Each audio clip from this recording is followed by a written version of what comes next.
Okay. All right.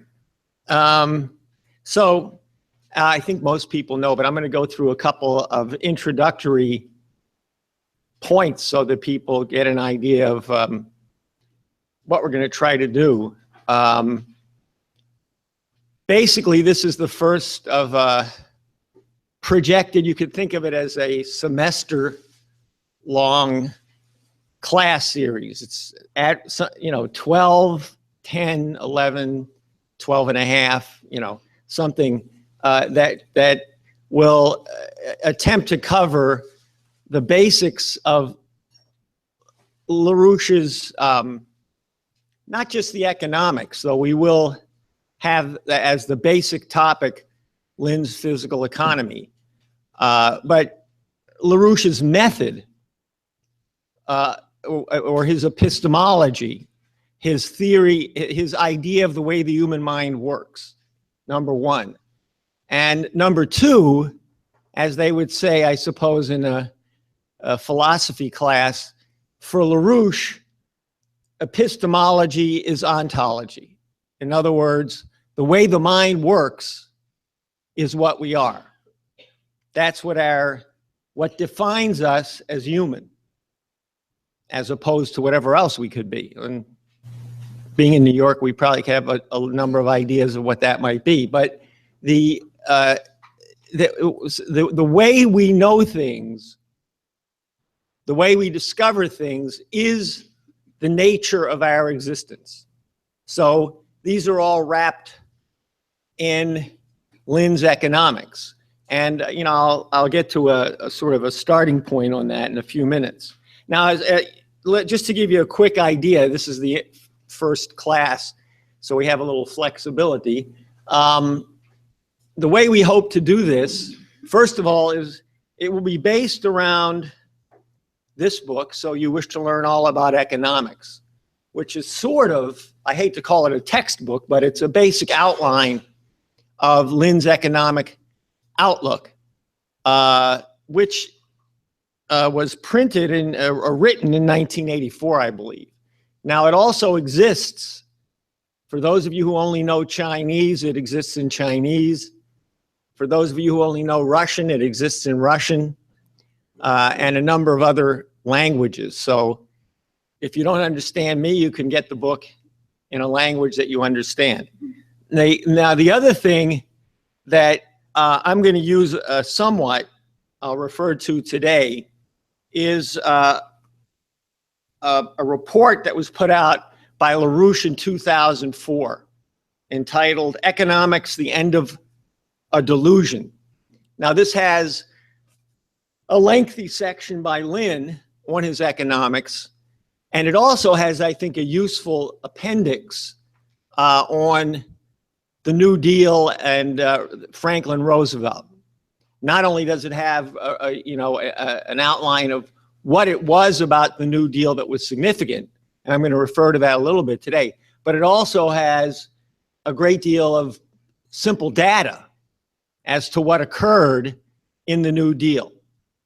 Now, following this week, I'm going to probably do another class next week if I don't get stopped. And then Jason Ross from the LaRouche research team, formerly known as The Basement, or maybe it's still known as The Basement, will be here for a couple of weeks. And he will be going, I think, into more detail on some of the material in the So You Wish to Know All About Economics. He himself wrote a paper or a pamphlet on physical chemistry, science and technology, and he'll be going over that. Now, at some point, so that the first four we have somewhat scheduled. Beyond that, there will be classes on music by choral director John Segerson, and I'll mention just a point on that. And then we hope to also have Helga LaRouche doing at least one session, maybe more, on Friedrich Schiller, probably focused on his aesthetic letters, the aesthetic education of man. So this is meant to be, and then we'll come back and we'll see where we stand. There's other members of the research team, probably Ben Deniston will go through the LaRouche's conception of an economic platform. Megan is, I've talked to her about doing something on Kepler and music. Also, she's done some updated work on the status of fusion energy research. So, those will be some of the topics. There may be other things. This may change in midstream, but you'll get the basic idea. The point of this is that, in effect, as you can't really get what we need today in the world without a conception, a deeper conception of what it is to be human, and therefore why we need the things that we need now. We're at a complete break point in human history. The fact of the matter is, and I'm not going to give a briefing, there was already a briefing earlier today, but the fact of the matter is the system that has run the world, the British monetarist system, which is what really the British Empire is. Boy, it's hard not to move around. What the British Empire really is dead. You're seeing this. This is the reality. This is the most significant thing about the Trump election. It's really not got a whole lot to do with Trump. The fact of the matter is we had reached a point where it's likely that anything would have beaten Hillary. Hillary represented almost self-consciously Wall Street, London, the utterly failed policies, confrontation with Russia, and in fact, people had reached the point in the United States, I think, where from whatever standpoint, good, bad, or indifferent, they weren't about to go off on another war, particularly a nuclear war, to satisfy the needs of Wall Street and London. You had the Brexit, so even the British citizens had said it's the end of the day. There's all kinds of things going on in Italy and Greece, et cetera, et cetera. You see it in another form, in something that's certainly very reminiscent of the 20s and 30s, which is these right-left gang, counter-gang, sometimes really spontaneous, but we have these situations where, extreme right-wing operations, extreme Antifa operations are being drawn out to have street fights and basically to create an environment of chaos and disaster. And I don't think it should be underestimated. It's true it hasn't reached the levels that we expect, a military putsch or a Nazi coup immediately. But if these things are not given the proper leadership, if the anger that people feel, if the fact that the system that they've lived by is dead, gone, it doesn't work. Money doesn't work anymore. If they're not given a certain quality of leadership, then you could end up in that direction. Now, the point is to try through this class and through a discussion of Lynn's development, the development of his ideas, the fact is, undeniably, that in terms of a comprehension of certainly the last 50 years of history, LaRouche has been right, and everything else essentially wrong.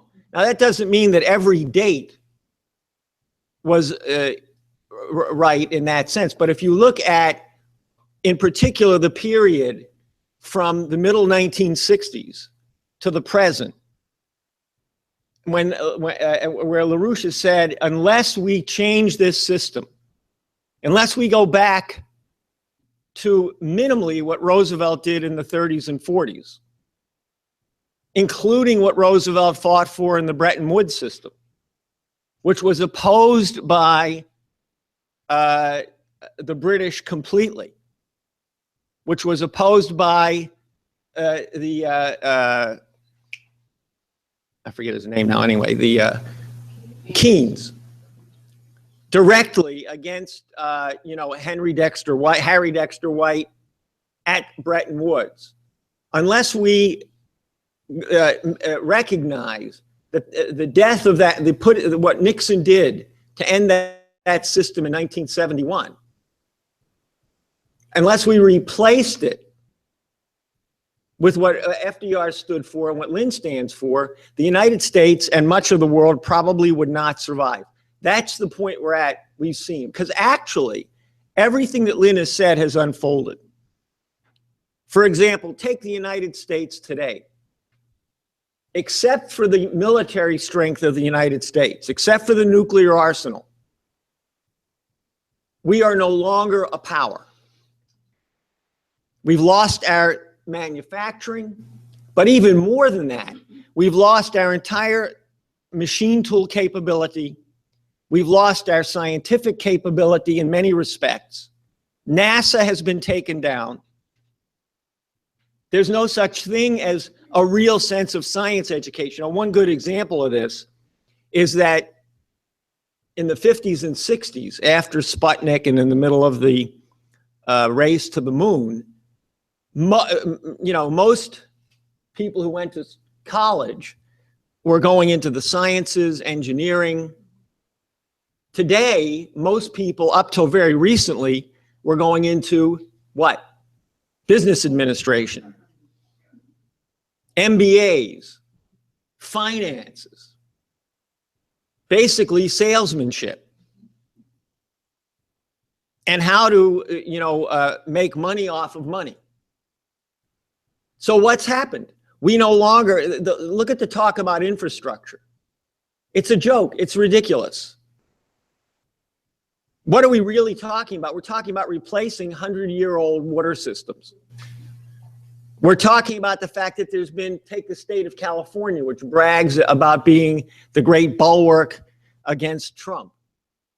There has not been a single watt of electrical power added in California in 25 years, even though the population has grown by about 8 million.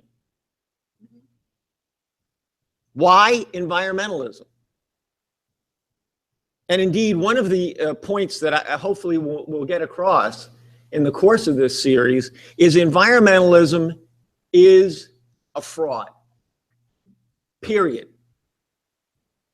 Unqualified. Now, I'm making that point, and this is a sort of a philosophical point, because the typical reaction is to say, well, yes, we shouldn't have all these environmental rules, and the businessmen don't like it because they want to make money. They want to make money off of coal, they want to make money off of oil, and that's why we, that's some of the opposition. But we do need clean water, and we do need clean air, and so on and so forth. Well, actually, that's wrong. The opposition to environmentalism, at least, should not be reduced to businessmen who are going to make money. If we have an anti-science, anti-development, anti-discovery approach, we will have more pollution than you can possibly imagine. That's the history of the human species. As a system runs down and is not replaced by a more advanced system, as you'll see, with greater degrees of energy flux density and more people,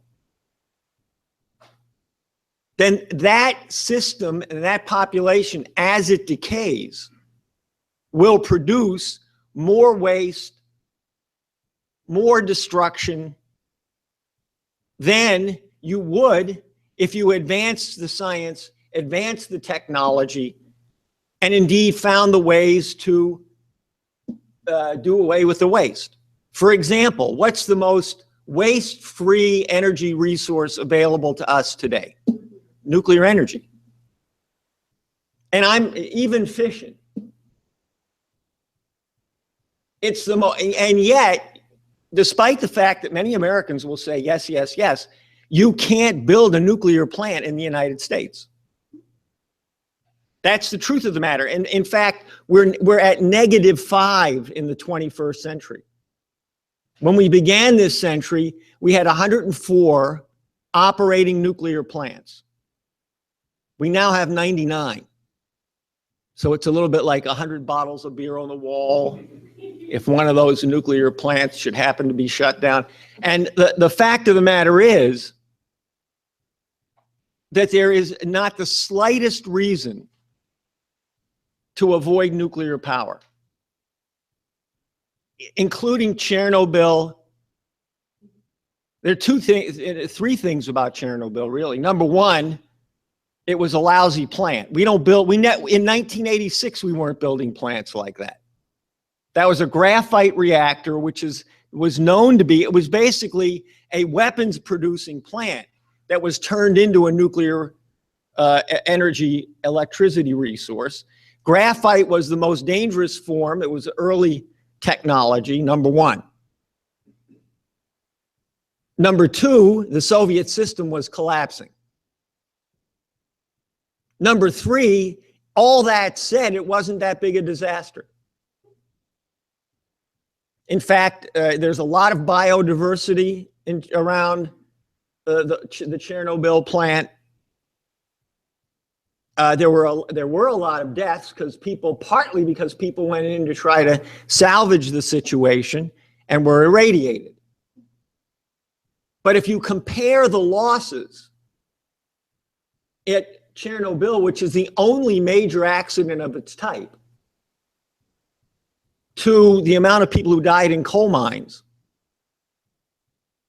or oil explorations, et cetera, or of course the amount of people who die for lack of electricity, you get an idea of how utterly and completely absurd it is. Now, one of the problems or Fukushima, these are the watchwords of the day. You have insanity in Germany. They're shutting down all of their nuclear plants. I'll give you a good example, just for those of you who like statistics, I suppose. You know, apparently in the last few days, the amount of available solar energy, supposedly, in the United States, for the first time, oh no, I think I have it backwards. The amount of wind energy in the United States, renewable energy resource, surpassed the amount of solar energy available. And also, I think hydro or whatever the story was. Anyway, now, what's a very interesting reality? What's the amount of solar energy available? What percentage of solar energy available on average at any given time of the so-called solar capacity? 32% or 35%. The same thing for wind energy. Because, you know, the wind doesn't always blow, despite Bob Dylan or whatever.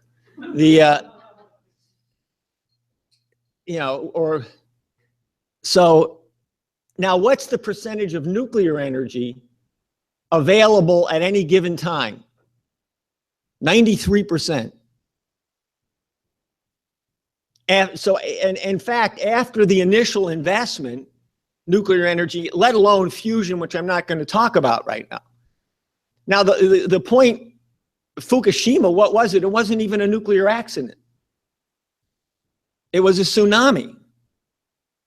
It was an earthquake around 9, which is about as high as you're going to get.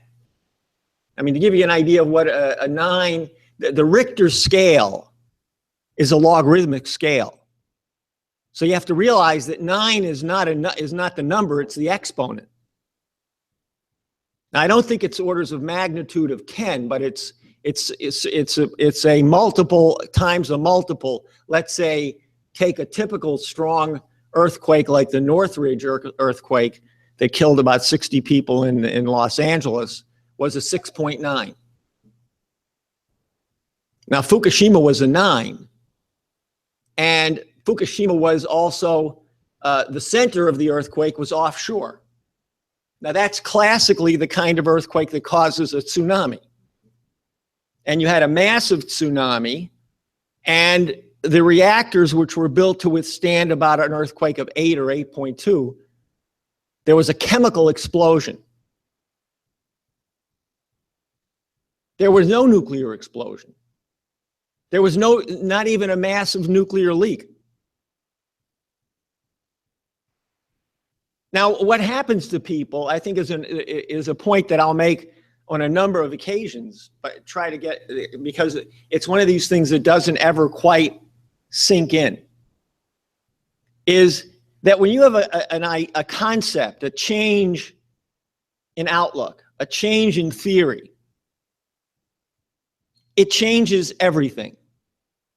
Every conception that falls under it changes in its nature. So, for example, when you go from Euclidean geometry to truly non-Euclidean geometry, that is to say, you don't just change an axiom, and we'll discuss some of these things in more detail, but the typical way in which it's presented is they realized at a certain point that the parallel so-called postulate, if you have a line and a point off that line, there's one and only one parallel line through it. This somewhat befuddled people because it referred to an infinite extension. As far as you extended the line, they would never meet. And so people thought, well, wouldn't it be nice if we could get rid of that axiom because it refers to the infinite? And you never know. The infinite is sort of hard to think about. And so they tried to prove the axiom from the other axioms, and they failed. Now, so at a certain point, some people, really Gauss, but publicly more renowned are a couple of people named Bolyai and Lobachevsky. And they said, well, let's consider changing the parallel postulate. What happens if we say that there are no parallel lines, or there are many parallel lines? You get different geometries. If you say that there's no parallel lines, you get a spherical, you get the surface of a sphere. If you say that there are a lot of parallel lines, you get something that's kind of what they call monkey saddle. It moves in different directions. It stretches. It's sort of like stretching saran wrap. And the lines never meet. But the problem was that what did they do? They took this as another axiom and they left everything else the same. What did Gauss and Riemann do? They said there's something wrong with Euclidean geometry. The fact of the matter is, when you change an axiom, you change the meaning of everything in the system. Everything. And they said what we need is not a non-Euclidean, not a different axiom, which they referred to as neo-Euclidean, but we need a truly non-Euclidean geometry, a geometry that comes from the actual construction of physical objects in the physical universe. And this is what led to a whole change in outlook on the relationship between physics and geometry. Ultimately, this is what Einstein used in general relativity. In fact, the breakthrough for Einstein was moving from a relatively linear conception of geometry to a Riemannian conception of geometry. Now, in any system, if you change any fundamental aspect of that system, if you change any fundamental axiom, you change everything. You change what a straight line is, you change what a point is, you change what a triangle is, you change how you move in that system, and so on and so forth. And I think this is part of the point of the discussion, and is that, for example, take Glass-Steagall. in organizing for Glass-Steagall. Now, that doesn't mean you don't organize for the policy, but in the organizing, when you're organizing, you have to realize that Glass-Steagall doesn't work in the Wall Street London system. It means you have to change all the rules. It's not just the that's why it was such a crucial law in the reorganization of the banking system. Nothing that Roosevelt did would have worked over any extended period of time if he had not said, we're going with Glass-Steagall. What did Glass-Steagall mean? It meant you separated speculative parts of the financial system from the actual physical economy, from what we call the real economy. Think about the words. There's the real economy and there's the speculative economy. That's really probably wrong conceptually. There's the real economy and then there's junk. And if there's something that's parasitic, and the whole conception of money that most people have is parasitic. For example, you take the stock market. Most people think that view their retirement, and they say, well, you know, some of my retirement is in stocks. So if we take down the speculative economy, we take down the stock market, then I lose money. Now, why? Because they believe that the stock market and money represent something. Now, here's a good way to look at it. The stock market is now at 20,000 plus, I believe. Now, all right, now think about the following. The stock market was at 14,000 when the crisis of 2007, 2008 hit. And I believe it went down below 7,000 or around 7,000. Then a couple of years ago, it made it back up to 14,000. Now, how many people think that there was a 100% improvement in the economy in the Obama administration? And in fact, yeah, other than Obama. And now, since it hit 14,000, it's now at 20,000. That occurred in about 2 years. Now, how many people think there was a 43% increase in the economy in the last 2 years? In other words, the stock market is purely speculative. It doesn't represent anything. In fact, what it largely represents is companies, instead of issuing dividends, buy back their stock. And by buying back their stock, they increase the value of the stock because people are buying it on the stock market, or i.e. they're buying it on the stock market. And that supposedly represents an increase in the wealth of the stockholders as opposed to a dividend. Now, what's really going on? The people who speculate in the stock market are making killings, and they're making killings whether it goes up or down because they short the market or they buy into the market. And the people who are holding on to the stock, thinking that's their retirement, are not only are they going to be stuck, they realize if they don't get stuck with the crash, they're going to find that cashing that stock in doesn't buy anything. We have a secular rate of inflation in basic costs. That means, for example, you can't live in the United States if as a senior citizen if you have to pay, for gap insurance, and if you still have a car and so on and so forth, you need $25,000, $30,000 a year to live.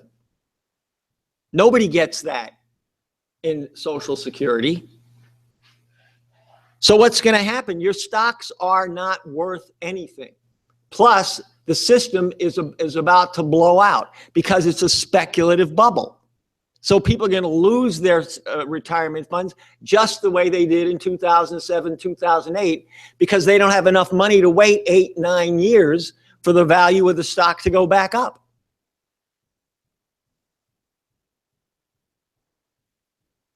Now, the reality is, if you don't have, if you institute something like Glass-Steagall, you reevaluate the entire economy. But that's the point that you have to make. We're not just talking about separating out so we can put a few bankers in jail or find a few nice conservative banks that are going to invest in the right thing. We're changing the conception of the entire economy. We're saying it's not a monetarist system. We're not based on economic value being measured in money or in financial values. But we're talking about the use of credit, which then takes the form of money under certain circumstances. But the essential conception, as Lynn has made the point, as Hamilton originally made the point, is credit. What does credit mean? You know, it comes from the word to believe. Credit is an investment in the belief that the economy, the physical economy, will expand. And not just one particular part of the economy. So we're saying we're going to change the basis of value. Now, however, I want to make the point that that's really not enough. And you have to realize that this is you have to think, it has to be a rethinking of the entire conception. Credit is not the way credit is in the present financial system.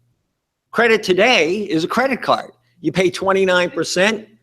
You're sucked into doing this, that, and the other thing. You pay fees. People speculate. If you default, they speculate on the value of defaulted credit cards. That's true, you know. Everything can be speculated on. For example, one of the biggest bubbles today is student loans. Okay, there's about 1.2 trillion in student loans. About a third of it is being defaulted on. So they package the defaulted student loans and they make bets on the value of the loans. How much will come in? How much can we collect? Then you bet on how much will be collected. I don't know how many people in this room really understand what a derivative is. A derivative is a bet. It has nothing to do with the economy whatsoever. It's a little bit like, I'll give you an example of what a derivative is. For example, you have derivatives in stock indexes. So you're betting that the S&P will go up, and you have a certain number of futures bets on the stock index. So it amounts to, if you went to Aqueduct, or whatever it is called today, Belmont, the racetrack, okay, and you had two of your friends were betting on a couple of horses in the third race. And you looked at the guy next to you and said, look, I think John's bet is the good one. I'm going to bet that John's bet works. And the other guy says, no, I think Joe's bet is going to work. So I'm going to take futures out on Joe's bet, horse, not the horse, but on Joe. The other guy's going to take out an option just in case he's going to bet on John's horse in the fourth race, even though he's betting on the third race right now. And he's going to buy an option to back John in the fourth or the fifth race. That's a derivative. There's no difference. You realize, you know, what was a mortgage-backed security? It was not a mortgage. It was a collection of mortgages and parts of mortgages which were put together. In part, they were put together because you had some good mortgages together with some bad mortgages. And the way you got a good rating on your security was the good mortgages that gave your security a high AA, AAA rating. And then you would sell these. You know, the fact of the matter is, to a large degree, the people selling these mortgage-backed securities lost track of which homes they were dealing with or which mortgages were held. They didn't quite know who owned the mortgage by the time they were finished. Everything in the economy is dominated by this form of speculation. Now, what does it mean? It means people don't invest in infrastructure. What happened in New York? So it's worth a class unto itself. But you had the collapse in the mid 1970s. You had the Financial Control Board from the state. And what was the key thing? You couldn't invest a penny in infrastructure. You had to pay the debt. You had to pay the current expenses. And so what do we have? We have water mains that break every day. They finally finished the Second Avenue subway. You know how many stops it goes? 3 stops. It took about 70 years to do it. I mean, you do have to think about, China. I mean, how do they, I think our image of China is there's like so many Chinese that they scurry around like ants, and they're able to build everything really fast by hand. The idea that the Chinese actually have engines and machines and they do it based on that, I don't think we believe that. I think it's all these little people with black hair running around. Short, but very industrious. Because in the United States, you can't do that. You can't build anything. Your shopping malls, yeah. Yeah. So, and the entire system is, this is what you get. This is why Jamie Dimon, when he, ran down to meet with Trump, he runs down, why? The idea that you might get Glass-Steagall out of the administration would completely destroy Wall Street. This is not even like a few years back. Because what have they done? They've grown 60% since the collapse. They now control the assets of the 6 largest banks are over 55% of the US gross domestic product. And of course, the gross domestic product, as someone said, is gross. It doesn't represent a real product. But the real conception I want people to think about is that when you change a fundamental part of your conception of something, like geometry, you change every significant element of it, in its meaning, in its content. And that's what you have to get across in the case of the organizing. Now, the question that we have to ask ourselves is, what is human economy? What is what I'm referring to as physical economy? The essence of the human species, or at least part of the essence of the human species, is that we reproduce ourselves, not biologically. We reproduce ourselves conceptually, socially, but conceptually. In other words, how do we reproduce a generation of the human species? Granted, there's a biological component, but we don't reproduce a generation by simply producing X number of infants. We're not going to reproduce this generation of Americans, for example, by simply reproducing 320 million infants over a period of time. They wouldn't make it. If you ever saw a human infant, there's not much they can do for a long time. They're relatively helpless. You look at a wildebeest, within 30 minutes, it can run 30 miles an hour. A human baby, within 30 minutes, forget it. It can't even move off its mother's breast. The most developed part of the human infant, like a lot, is that it has a very good grip, because it hangs on for dear life. And that's really all, for about 18 years, that's about it. For some people, it might be longer, I don't know. So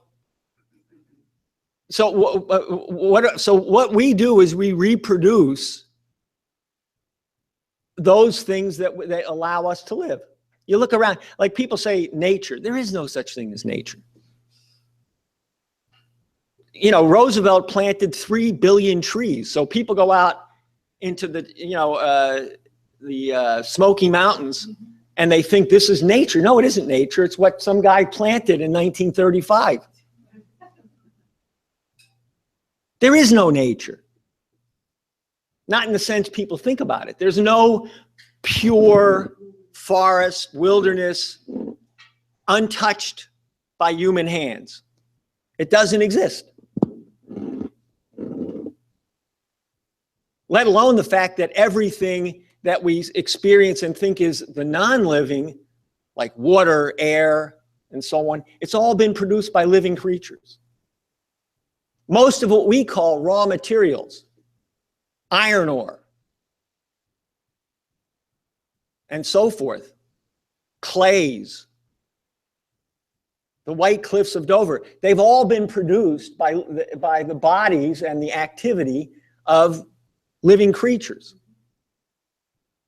Look around the room. What in this room is natural? Well, in one sense, I would argue just to be nothing on the one hand.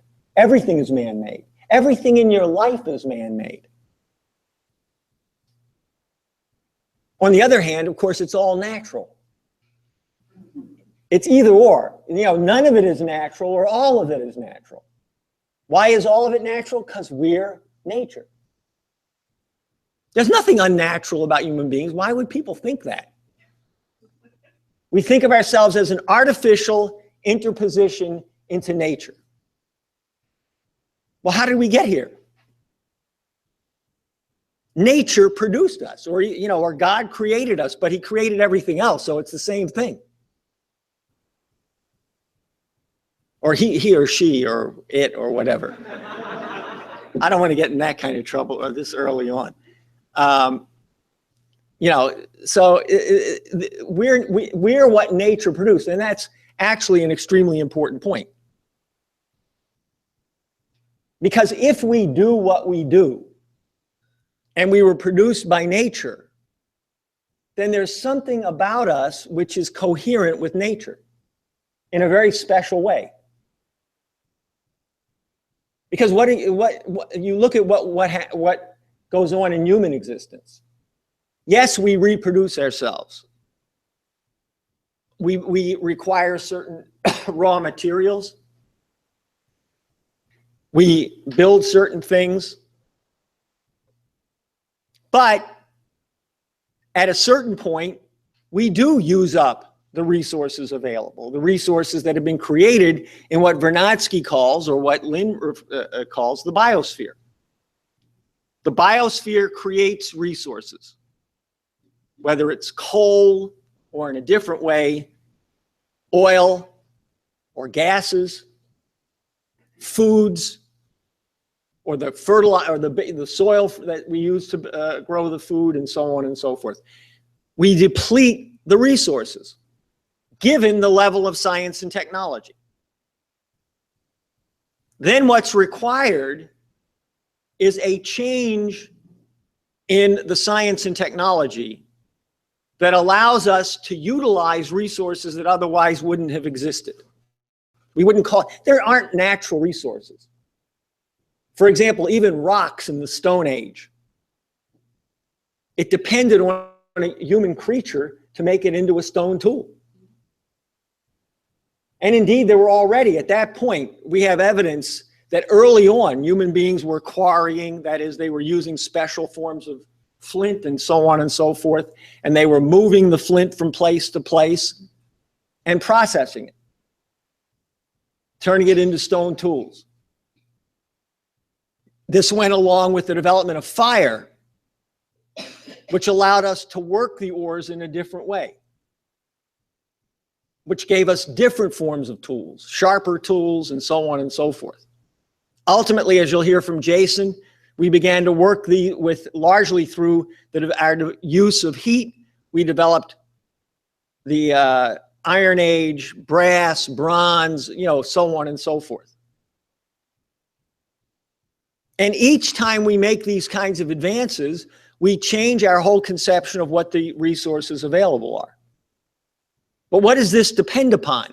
It depends upon what Lynn has referred to over and over again. I'm going to do something I haven't done, but I'll try it. Creative human activity. In other words, human beings have to discover new physical principles, like the use of fire, like the use of heat. Ultimately, chemical reactions, electromagnetism, and you can see there's an accelerating rate of this. Think of how much has been discovered and used over the last 400 or 500 years as compared to before in terms of what it opened up in terms of our conception of nature. For example, chemical activities. We began to learn a great deal more about how these things worked in the 17th and 18th century in particular. That opened up new resources. Then we discovered electromagnetism. Tremendous changes in what we could do, which, you know, this begins to give you a sense of the importance of the machine tools, because we learned to use electromagnetically powered equipment to refine the shaping of metals, the creation of metals, the shape of machines. For example, you can't have an assembly line without electric powered machinery. You have to be able to bring the power to the point of action. So there's all kinds of things that have gone on. And then, of course, at the end of the 19th century, a somewhat unrealized development, we began to deal with the microscopic, the atomic and the subatomic, the nuclear.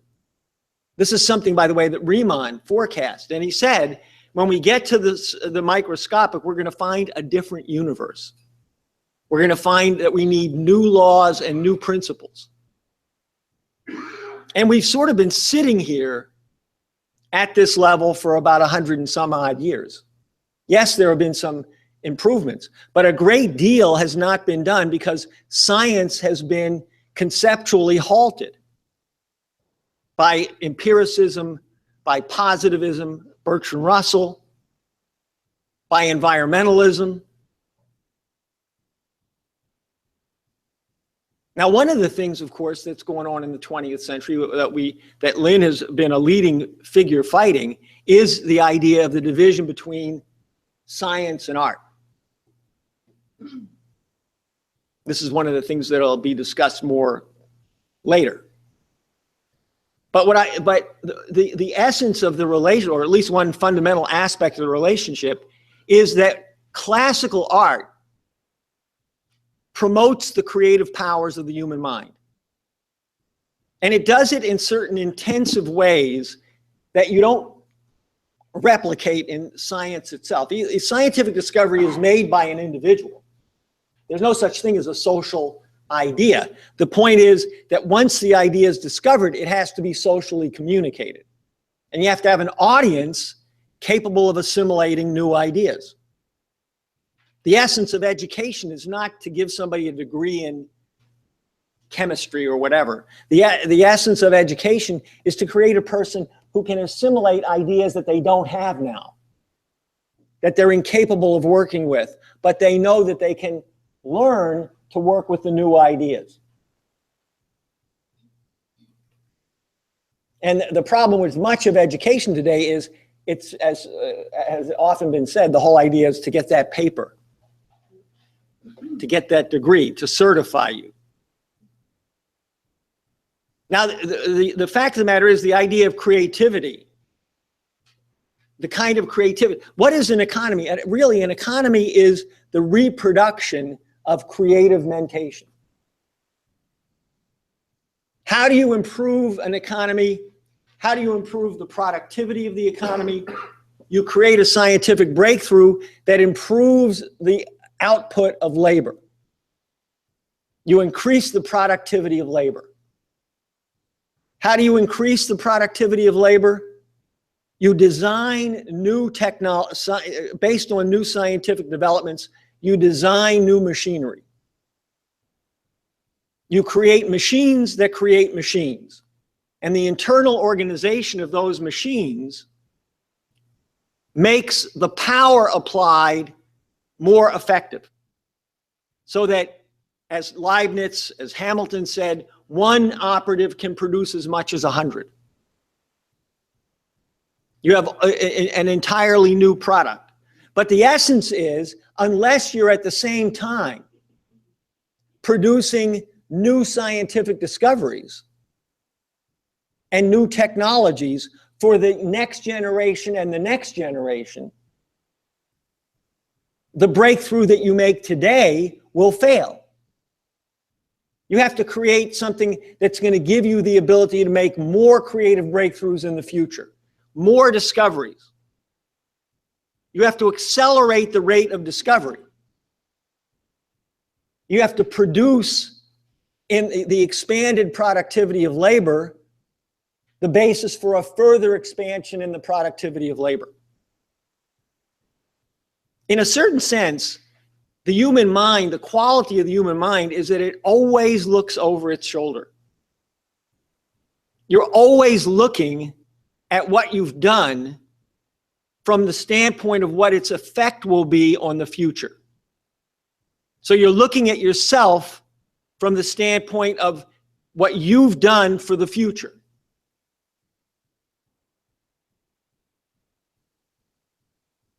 Now, the question that comes up is, well, how do you, isn't creative, for example, if you take Kant or you take any empiricist outlook, they might admit there is such a thing as creativity.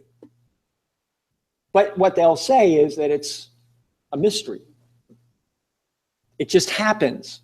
It's just like, it's the equivalent of burping. Once in a while, you're sitting there and you burp. Now, sometimes you sit there and you get a creative idea. And in fact, there's a certain sense that kind of the crazier you are, the more likely you are to have a creative idea. Because you're crazy. And, you know, the fact of the matter is, nobody knows what makes creativity, but probably it's not normalcy. It's being crazy. Now, I want to give you an example of something. And see, hopefully I can make a point. This is, and the point is a surprising point at one level, I hope. This is, I'm going to read you two, well, probably not the whole, I'm going to read you two poems. Often enough, you know, people will say, well, I don't see, how do you tell the difference? One is by, both of them are by, you know, well-known poets. One is by William Wordsworth. And it's titled To a Skylark. So this is the poem. Hope I don't bore you with it. To a skylark, up with me into the clouds. For thy song, lark, is strong. Up with me into the clouds. Singing, singing, with clouds and sky about thee ringing. Lift me, guide me till I find that spot which seems so to thy mind. I have walked through wilderness dreary, and today my heart is weary. Had I now the wings of a fairy, up to thee would I fly. There is madness about thee, and joy divine in that song of thine. Lift me, guide me high and high to thy banqueting place in the sky. Joyous as morning, thou art laughing and scorning. Thou hast a nest for thy love and thy rest. And though little troubled with sloth, drunken lark, thou wouldst be loath to be such a traveler as I.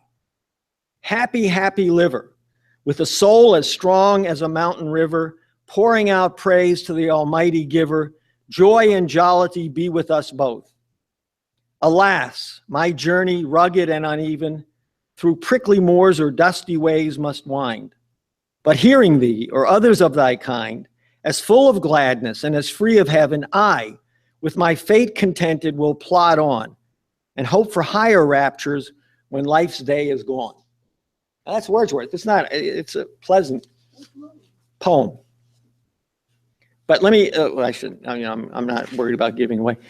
Then we have Percy Shelley, To a Skylark. Same title.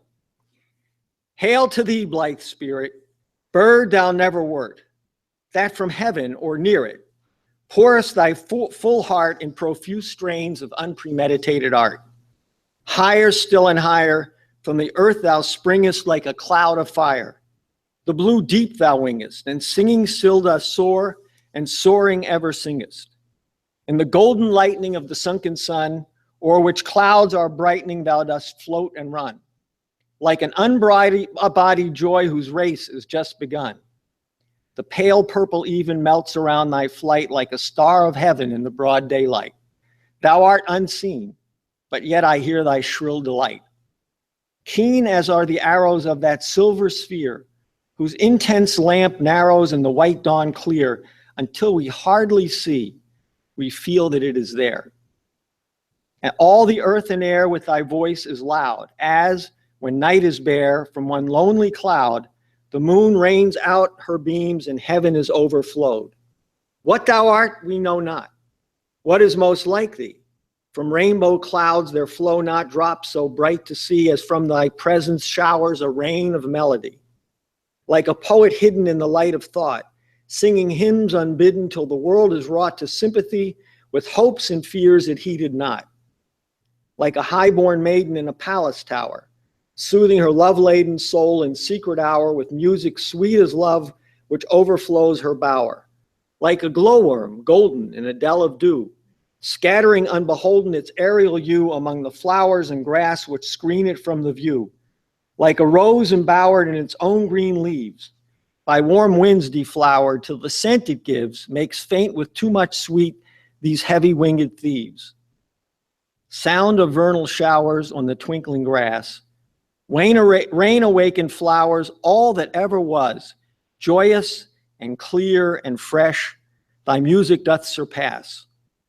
Teach us, sprite or bird, what sweet thoughts are thine. I have never heard praise of love or wine that panted forth a flood of rapture so divine.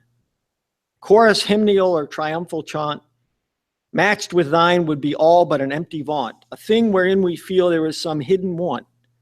What objects are the fountains of thy happy strain? What fields or waves or mountains? What shapes of sky or plain? What love of thine own kind? What ignorance of pain? With thy clear, keen joyance, languor cannot be. Shadow of annoyance never came near thee. Thou lovest, but never knew love's sad satiety. Waking or asleep, thou of death must deem things more true and deep than we mortals dream. Or how could thy notes flow in such a crystal stream? We look before and after and pine for what is not. Our sincerest laughter with some pain is fraught. Our sweetest songs are those that tell of saddest thought. Yet if we could scorn hate and pride and fear, if we were things born not to shed a tear, I know not how thy joy we ever should come near. Better than all measures of delightful sound, better than all treasures that in books are found, thy skill to poet were, thou scorner of the ground. Teach me half the gladness that thy brain must know. Such harmonious madness from my lips would flow, the world should listen then, as I am listening now. Now, the point is, can you tell the difference? And then what is the difference? Shelley is not talking about the skylark.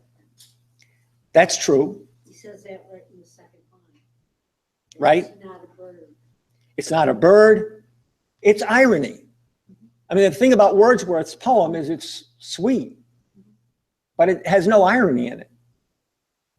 It's just a skylark, and he thinks it's lovely, and he would like to join it, and it's fun. It's a lighthearted and maybe unfair. I don't know what Wordsworth was thinking when he did all this. Clearly, by the way, if you look at the words, Shelley borrows all kinds of words. Scorner of the ground. His poem is significantly longer, and it's very much borrowed from Wordsworth. He certainly knew Wordsworth. But it's ironic. It's actual metaphor as compared to something that's nice. You could even say that Wordsworth is creative at a certain level, even that poem. But the fact is, you see in Shelley real creativity, not because it's sweeter or nicer or prettier or even more shocking. It's because it's completely ironic. Yes, it's true, Denise. It's not about a skylark, but indeed the whole poem is not about anything that seems to be in the poem. You only begin to get it when you get to the end. Because he's a poet. Thy skill to poet were, thou scorner of the ground. Now, my point really is creativity is knowable. It's representable. It may not be easy, but it's not a mystery. It's not simple, but it's not beyond the ken of mortal man unless you're neurotic and angst-ridden and a nihilist and God knows what else. Now think of the 20th, so we laugh, but think of the 20th century. Where indeed people think. For example, if you want to start, a fight, how many people think there's creativity in rap music? Or how many people could say why there isn't creativity in it? Hip hop or popular music, most of it is ritualized incantation. Most popular music, including things, but most especially because of the background, things like rap and so forth, are ritualized, literally ritualized incantations. Even the whole idea of rhyming and so on and so forth in that context is just to say, I can say the right words to ward off, in some cases, my own anger. In other cases, something else.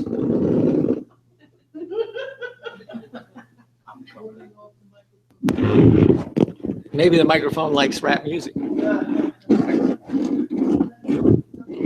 All right. It seems to. It has a mind of its own. Okay.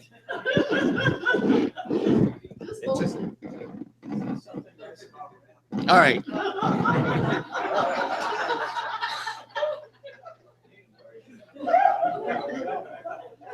Duct tape. We all know that the most advanced science knowable to us is duct tape. This is gaffer's tape. All right. Okay. This is the technical squad. Okay.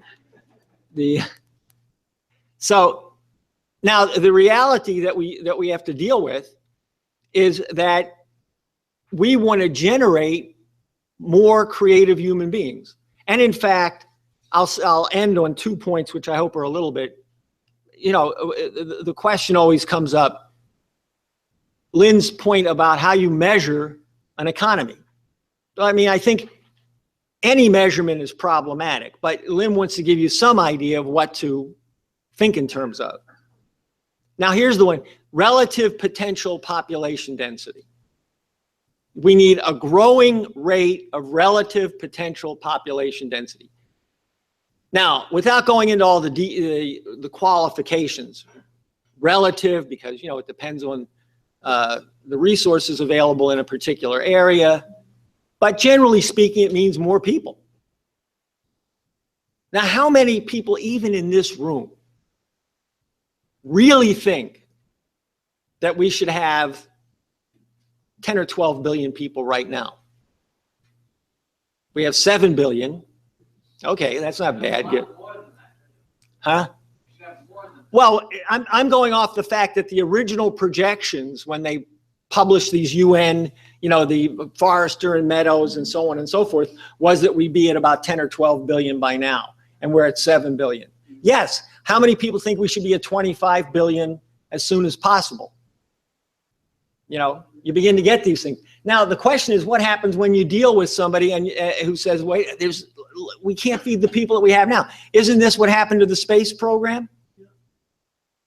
Yes, it's true. So-and-so destroyed it and Obama destroyed it. But of course, it was really destroyed by the argument, we can't afford it. We should spend money on the poor people down here. Did we spend a penny on those poor people? No, we didn't. And we destroyed the space program. I find it personally, given my age and so on and so forth, it boggles my mind. And I was not, as a younger person, the world's biggest NASA fan. Some people can claim that they were. I mean, I was fascinated by it, but I wasn't one of these people who followed it at every moment of what happened and so on and so forth. But when I look back and think that we were on the moon in 1972, almost 45 years ago. And we couldn't get back there people are now saying, well, he's pro-space. He wants to go back to the moon by 2023, that he's considered a fanatic. It's to me, probably the most simple, straightforward way of expressing what happened to the United States. Not only haven't we been there in 43 years, but we couldn't get back there now if we wanted to. So people, this isn't a matter of pessimism. This is a fact. The idea that computers represent some form of progressive development. Information transactions are of some value. But frankly, there is no productivity increase in digital processing, period. In fact, I think at this point, so-called social media and the way in which people use computers is a danger to the productivity of the human species. And I mean that quite seriously. I think a whole generation is literally, their concentration span is being reduced to a Twitter. Okay? So the fact of the matter is, these kinds of things are important to understand. How do we explain to people? How do we get people to see we need more people? We need to have Africans and South Americans not only delivered a better living standard that they have today, a better living standard than we have today, something that was at least along the lines of the direction of the 50s and early part of the 60s in Western Europe and the United States in terms of a rate of growth and where it was headed. But we need that for the entire African continent.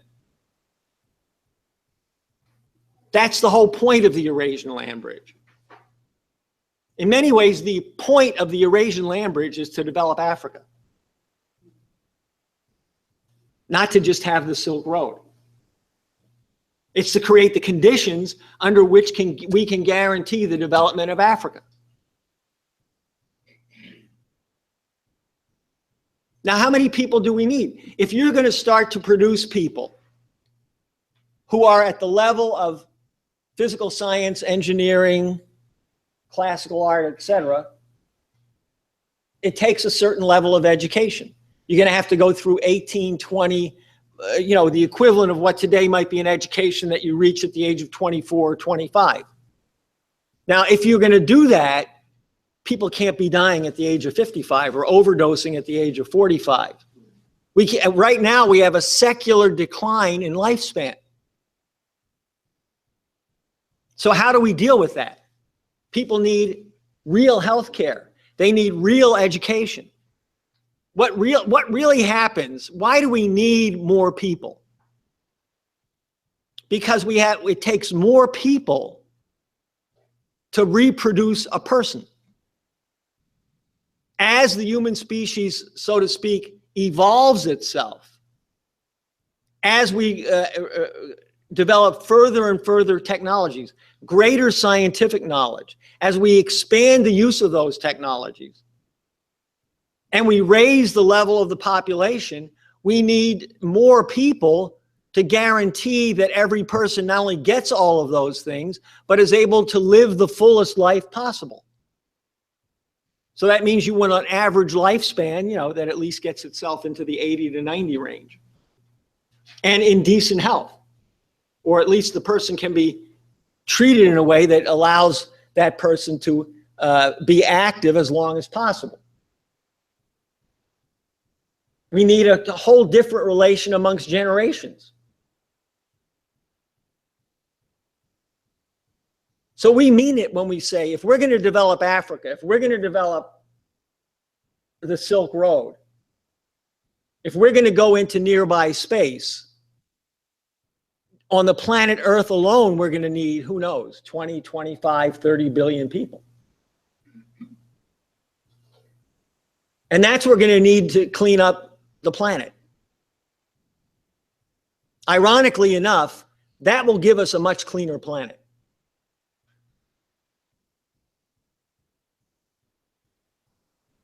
Now, I think what I'm going to do now, since we have to break at 5 o'clock, is that right? And we have the choral session. Is that going to be this afterwards? Okay, I just want to. So why don't I just open it up now for questions? Maybe I'll do one thing, actually. This will be quick. It's a little jumping around. Actually, I'm doing this because I brought these books. Huh? So, and then we'll take some questions. But this is from Roosevelt's,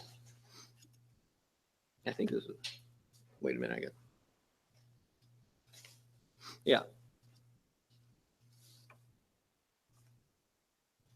First inaugural address. But a part that people are not used to hearing, I think, if I can find it.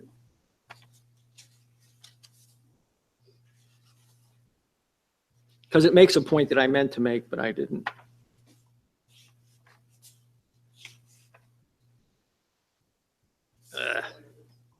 Huh? Where?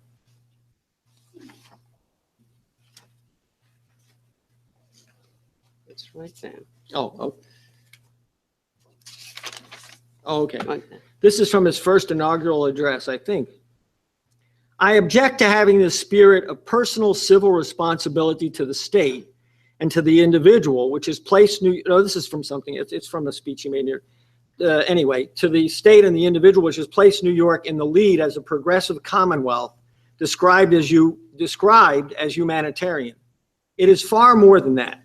It is the recognition that our civilization cannot endure unless we, as individuals, realize our personal responsibility to and dependence on the rest of the world. For it is literally true that the self-supporting man or woman has become as extinct as the man of the Stone Age. Without the help of thousands of others, any one of us would die naked and starved. Consider the bread upon our table, the clothes upon our backs, the luxuries that make life pleasant.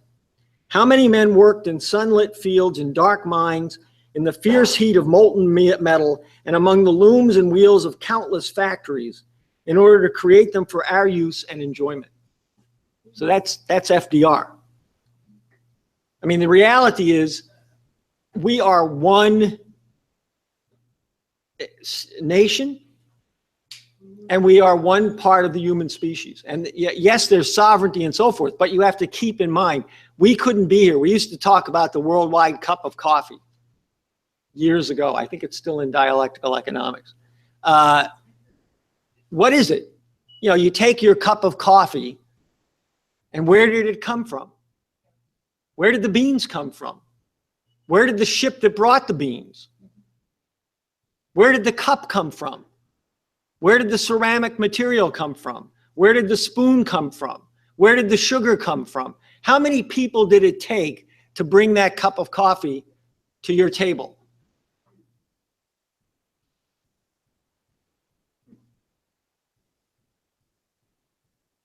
I mean, I must say, this used to be ABCs of talking about Lynn's economics. And that's part of what I mean when I say this is, we have to bring that into the organizing.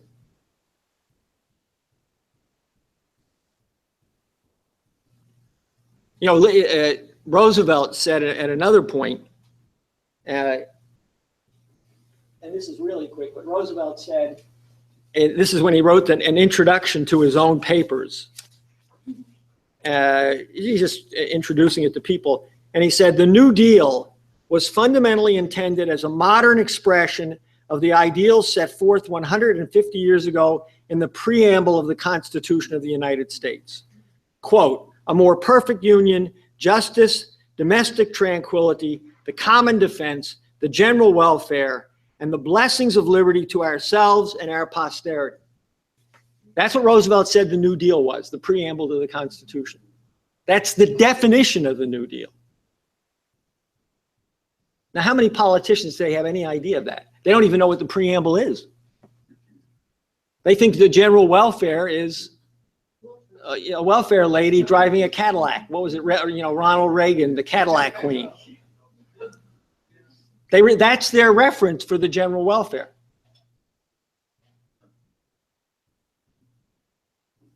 The whole point is they're completely wrong about this stuff. They're not a little bit wrong. They're completely wrong. Now, that doesn't mean you have to yell at people or denounce them, but you have to know they're completely wrong. Really, you should have some compassion for them, because a lot of what they say, they don't know what they're talking about. And they're wasting, if God gives you a certain amount of words in your life, and then you're gone, and you're spewing forth things that you have no idea what you're talking about, and you try to help the person to shut up, you're saving their life.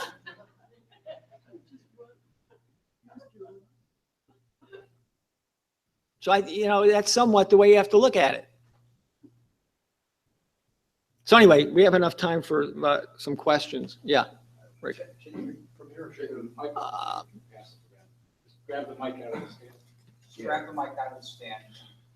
Pass it to me. Okay. In the beginning, you said people are worried about their retirements because they might not be thinking clearly about the 4 laws. Now, I see the 4 laws as a source of incredible wealth. And I don't know how many people are thinking of them in those terms, because even if you look at a few of the statistics of the United States economy has been in a repressed zero growth over the last 20 years at least, probably longer. And the capability, the potential of the United States is huge. So, going back to your point, people shouldn't be aloof from or afraid of something new. I mean, this is something that's going to release the natural wealth of the United States, and anybody who has investments in it's going to provide massive investment opportunities, but these will be based on real value, not on fake speculative value. So people who have 401ks or however you want to, everybody's going to want to invest in this thing. Now that, of course, is going to push up the stock market. So I could argue that the stock market is it's overvalued in a speculative manner, if you look at it from the point of speculative values, but it's grossly undervalued from the point of view of real economic value. Well, from the point of view of what it could be, but not from the state. In other words, this is where the point is, you've got to change the policy. One of the things I think is a good example of this is, and like I said, there's a reason it's going to be a longer series. Other people will talk about other things, but the question is, what's the identity of the citizen? What's the sense of identity of the citizen? Does the citizen really have a sense of identity that's located in not just the future in the abstract sense, but does the citizen have the idea that they're part of building something that's going to make a future that's different for the next generation and the next generation? Like the example Lynn gives, but I'll give a different example of the guy who takes his grandson to the Hoover Dam and says, look, I built that. And we built that for the following reason, and this is where you're going to be able to get your irrigated water and so on and so forth from. And this gives the child a totally different sense of what it is to be a human being. Because in a certain sense, the grandfather doesn't think he's expressed himself to the child until he gets to the Hoover Dam. Everything else is fluff. And this is the reality. The same thing, I think, take the space program. Now, there's a lot of important things that Keisha has done on this and so forth. The problem is we took away from people. And there was a problem in terms of the idea that it was a competition with the Soviet Union. But my view of it is it wasn't a bad thing because it was a nice, peaceful competition. It could have been a lot worse. So, here we were racing to get to the moon, but it was sort of a harmless competition. But the fact of the matter is children had a completely different sense of who they were and what the possibilities were. Look what happened. This is one thing that I have to admit was in this movie that they just put out. Actually, it's more in the book. I got a chance to look at it. The book is better because the book focuses on the way in which the space program and its development and the parallels in the civil rights movement and other aspects of things. And what you saw was certain, for example, one of the things that happened with Sputnik was all of a sudden people who were not pro-civil rights were saying, oh my God, if we waste the lives of these black children while we're trying to beat the Russians to the moon, we may be making a big mistake. Maybe we should educate these kids to be engineers. Maybe they should learn science. Now, it wasn't the most selfless approach to it, but it opened up a whole different idea of what these people were capable of.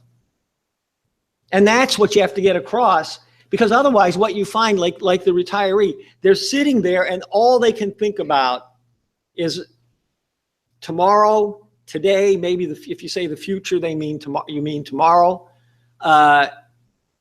Their immediate circumstances. And so that you can say to them, money is the root of all evil, money isn't, and they'll say yes. And then they'll turn around and say, but I need this money now.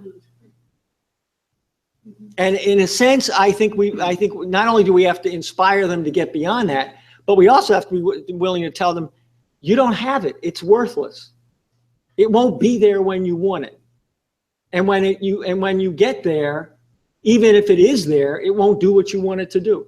If you have an economy that is rotting out in every aspect, where what we're living off of to a large extent is the fact that we are a dominant financial and military power, political power, and therefore we're able to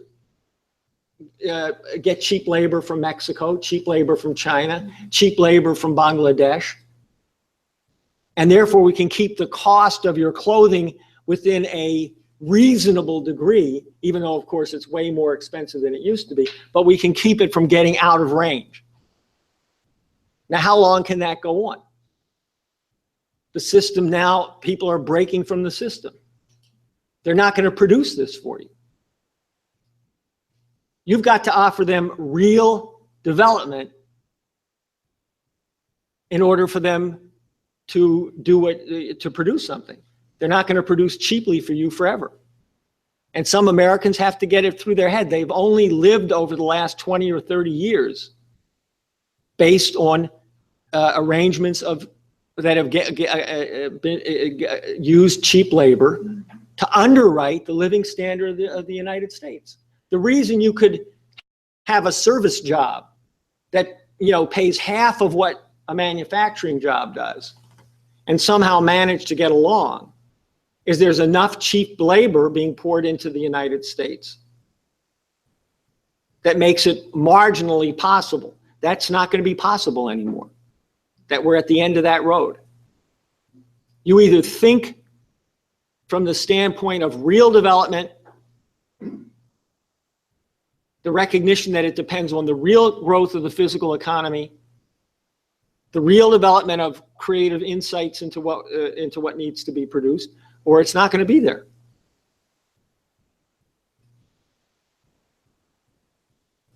Alvin, you had something? Yeah. as the months have gone by and the work we've been doing here in classes, on the calls and reading, I think I've become, my trips to Washington, I think I've become somewhat competent when we talk about Glass-Steagall, the four laws, and the new paradigm.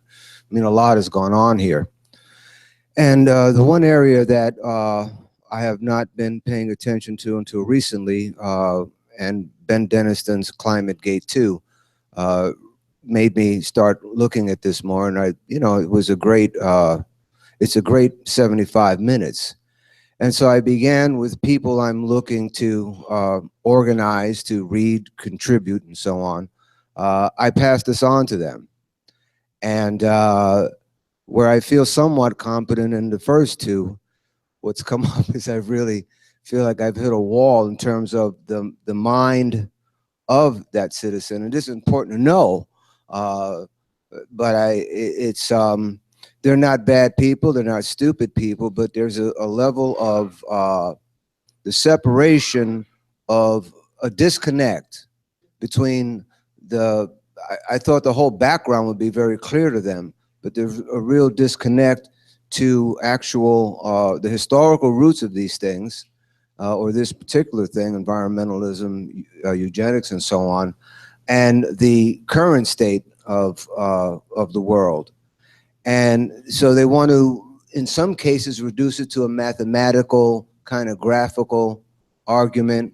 And so what I'm saying is that I've hit something now that's new to me, and I need help to help those. And perhaps it's that I need to, the way I worked on these other two key areas to become a little bit more effective. Is it just that, or what is it in the mind that I'm actually looking at, and in that citizen that again would otherwise not be a bad person and can be useful? Well, I'm sure, there's long answers to some of these things, and other people have ideas. But I think the biggest problem that you deal with, without getting into things like, the truth or, the climate change. I mean, some of these things are just ridiculous. Climate is always changing. So it's been changing for 4.5 billion years. It's going to keep changing whether there are human beings or not. So what we have to do is deal with the change, whether we produced it or somebody else produced it, if there is a change. But it's all hysteria. And I think to a large extent, we have to be willing to tell people where they're completely hysterical. Now, and where, they're just completely, and I think the biggest problem you have with people is embodied in the word leadership. Real leadership. There's no such thing as an average citizen. There are citizens and there are people who don't do anything for the nation or for anything else. And it is the smallness of people, the sense that they can't change anything. And this comes from a lack of an idea about what is it? The human being is the human mind. For example, a good example of this, you find areas where people have a hard time, except by taking a certain religious standpoint. Take the end of life discussion. There's a huge discussion, I think, in the United States, led by people like the New York Times, all the time. I mean, at least once a week, if not more. There's discussions and articles and magazine articles, the way to die, how to deal with the elderly, how to deal with death. And it all comes from the standpoint that as you get older and you get closer to the end of your life, we are all mortal, there's less and less and less because you're physically less and less and less. Now, that's wrong. Now, there may be problems. I'm not trying to shunt those aside, but you are your ability to think and communicate ideas. That's all that really makes you human. Everything else is necessary, maybe. Yes, we need a physical body, and that's the reason you're mortal.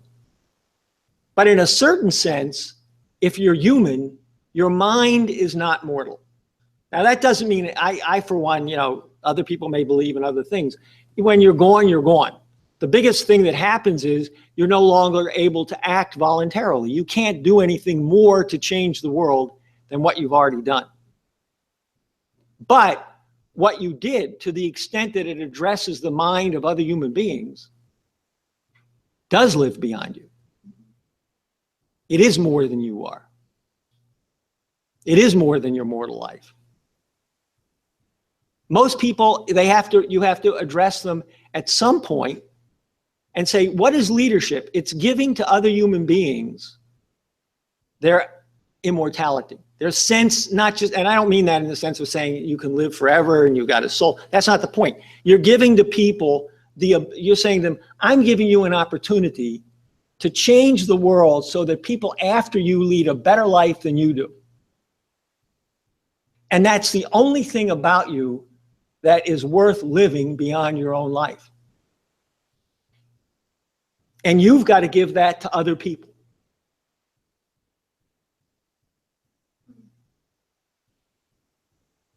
And that, that's physical economy. In a funny way, that's what it really is. And who knows, we're supposed to go out and find out the way the universe works. And we go from the standpoint, our mission is to find out more about who we are. And the only way to do that is to find out more about the universe, because that's who we are. We came from this universe. We're a creation of the universe. And you don't have to be religious to operate from that. And any decent scientist acts from that standpoint. Something like that in their own way. But when you get them talking about how it's all an accident and the Big Bang could have happened or it could not have happened, and there's, you'll find out if the decent ones, if you catch them at some other point, they'll say, well, there's something else. I saw one guy who's one of the, the leading stars of the physics world, which means they're off into all kinds of crazy things. But the fact of the matter is, he said, there's something in the universe that draws you into science. There's something more than what I think. There's something that draws a good scientist into investigating the universe. It's just, now some people say it's just the curiosity of being human. It's more than that. It's really, that's what we're here for.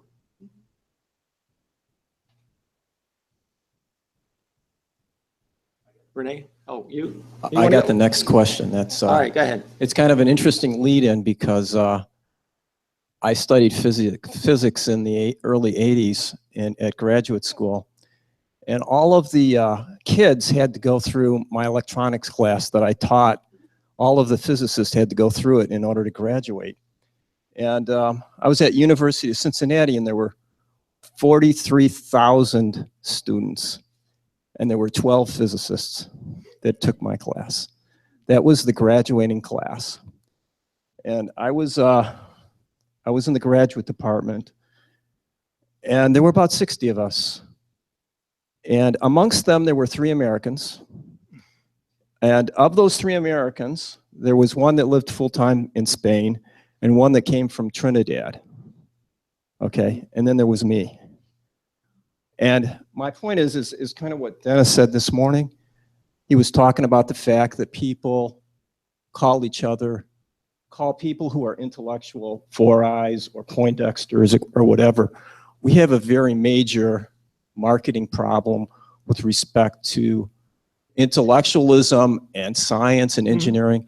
China's producing, 20, 30 times the number of engineers and scientists because they don't have that problem. We have a really significant problem.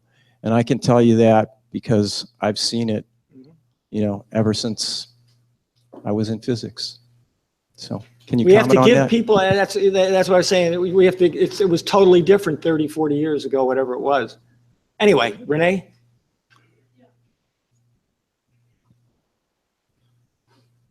I think the most important thing that you have to sort of remember about what you've been saying is Lynn's emphasis on this question of changing axioms. And in that regard, I just want to ask if you would comment on something. Maybe there isn't enough time to go into this in to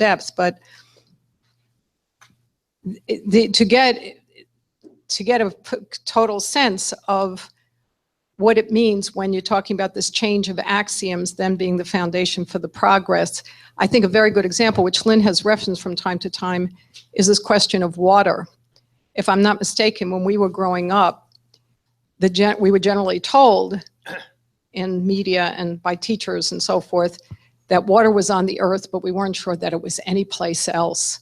And it might be on the moon, but it probably isn't even on the moon. It certainly isn't on Mars. Well, maybe they found a drop of water on Mars and stuff like that. And now we actually know that water is all over the universe. And when you I've often used this in the organizing. It's a very efficient way of getting across to people how you have to create a revolution in the way that you think about what is the process of generation of physical reality, because it really drives home Lynn's point that if there's water everywhere in the solar system, it didn't come up from the bottom. It's the process of creating water, which is life. The reason water is so important is because of its intimate connection to life. And if it's everywhere in the universe, then it wasn't germinated or generated from the bottom up. It was created from the top down. Well, what does that mean, right? But which, by the way, addresses the question that you're raising if you really think about it. That is what we have to do with people. We've got to get them out of this deductive, obsessive, compulsive idiocy, which is called the British disease, and actually cure people of this and use this educational process to show people that you don't know nothing unless you turn everything around and start from the top. But I think water is a beautiful example of that. I just wanted to throw that out to you to see if you have anything to say about that. Well, no, I think there would be a lot to discuss about it. Ernie knows some things about different aspects of water. But anyway, it's true. And maybe my point about when you change an axiom, that's the top down. It changes everything. And the other thing to keep in mind is we didn't just stumble across more water. In other words, we had to make scientific progress. We had to visit Mars and the moon and have satellites and, ways of dealing with electromagnetic, deciphering electromagnetic radiation and so on and so forth. And then we discovered water. And then we realized it's a different universe. It's a creative universe. And how did we discover a creative universe? By being creative. You don't discover a creative universe by walking around hoping you're going to fall over something. Yeah, right. Like it's going to hit you in the head. And I think another good example, though maybe not as fundamental, is just sometimes I just mention things that I enjoy. I mean, when I was growing up, the idea that there was another planet anywhere in the universe was sort of one of these, science fiction, and maybe we'll go out there and amongst the zillions and zillions and zillions of stars, there's a planet somewhere. And now we've discovered that there are probably billions of planets, not even that far away. Now, it's not an immediate concern, maybe, although I was really pleased to see that this guy Culberson talked about visiting Alpha Centauri by 2069. I'd like to see it a lot sooner, but it tells you maybe we can get to that nearest star, and who knows what we'll discover by then. But really, the water this is the whole point. Everything changes. Everything changes. Yeah, John. Yeah. Yeah, on the water thing, I think the first quote that you read from FDR, I believe, was from his inaugural for governor. Oh, okay. And you're probably in right. that same speech, he goes into a whole argument about water and how because water resources was a big source of power and everything else, source of drinking water and power and everything. And that's where he argued for the creation of public utilities. And that he slammed anyone who thought that they could control resources that really belonged and were needed by society as a whole. And also it gets to this question of sovereignty of the individual. that it's not a presumptuous idea or a what's the word, egoistic idea. It's because the nature of the individual is congruent with the nature of the universe as a whole being creative. That's the source of sovereignty, or in the image of the creator, or however you want to put it. And I think one of the problems with, like, I'm not saying that this is what Trump thinks, but this idea of America first, right? You can think of that in a bad way, but the point about the sovereignty of the United States or any country, that the sovereignty is defined to the extent to which that nation serves humanity as a whole. That is the sovereignty of the nation. Yeah. And anyway, I think that the whole argument that FDR makes in that inaugural address for the creation of public utilities, and he's in particular talking about water resources there, it goes right to this question of sovereignty. Yeah. I think, just to make a comment quickly on that, I think it's something we don't want to get into an issue by issue argument, but for example, okay, so let's say we have a big infrastructure program. Besides what it's going to be, which I think we have to, think in terms of what Lynn has discussed in terms of the, infrastructure is something that the government does because it's universal and it increases the productivity. Now that leads to the whole question of this public-private ownership business, which is partly what FDR was dealing with in the 20s in New York, even though it wasn't discussed in those terms. The issue was, in fact, that this has to be regulated and controlled by the state because it's a universal need. And you can't allow that to be in the control of simply private interests. So we face a similar discussion.